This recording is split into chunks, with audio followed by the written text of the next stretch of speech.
Octavian was born in Rome on September 23rd, 63 BC, at Auxerre, which was very close to the Palatine Hill. After his birth, he and his family moved out of the city due to overcrowding to the village of Velitrae.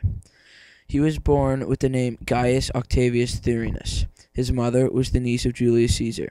At the age of 4, Octavian's father died, and his mother married Lucius Marcius Philippus, who was the former governor of Syria. His stepfather did not really care for him, so he was pretty much raised by his grandmother, Julia Caesaris, who was Julius Caesar's sister. In 51 BC, Julius Caesaris died, so his mother and stepfather had to take over in raising him. 46 BC, Octavian was going to help his granduncle, Julius Caesar, fight Pompey in Hispania. Unfortunately, he became very ill and was unable to fight. After recovering, he crossed war-torn lands to get to Julius Caesar's camp, which impressed him very much, leading him to change his will to leave his entire estate to Octavius. When Julius Caesar was killed in 44 BC, Octavian discovered that he had been left his estate.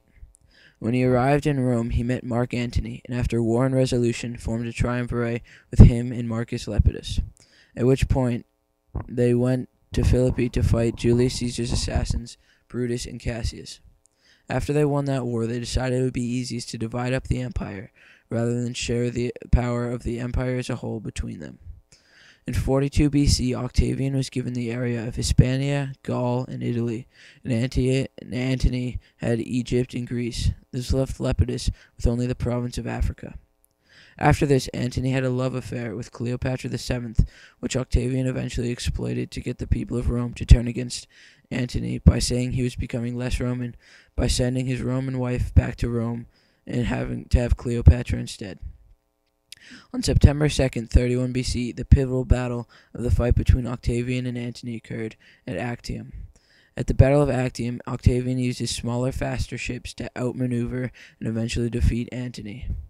Then, after another pivotal battle, the Battle of Alexandria, which Antony again lost, Antony and Cleopatra committed suicide. After he defeated Antony, he was the sole remaining principate, but rather than just taking power, he made it seem as though he was actually giving it up. So he became consul with Marcus Agrippa, and he gave back full power to the Senate and gave up his provinces. However, the Senate actually had very little control, and in January of 27 BC, they gave him the name Augustus, meaning the illustrious one. And he was given the right to wear the cornica civica, which was an oak crown. After many years of war and conquering much of the world, Augustus decided that the best way to carry on would be through peace. Thus, he started the Pax Romana. At first, the public didn't like this idea, as they thought of peace not as a time without war, but as a time where everyone was defeated, and so they could not carry on fighting. So, therefore, Augustus had to convince them that peace was a good idea, which he accomplished by way of propaganda. Pax Romana started when the gates of Janus were closed in 13 BC and lasted for 200 years. On August 19th, 14 AD, Augustus died with Tiberius present and named him his heir. His famous last words were, "Behold, I found Rome of clay, and I leave her to you of marble."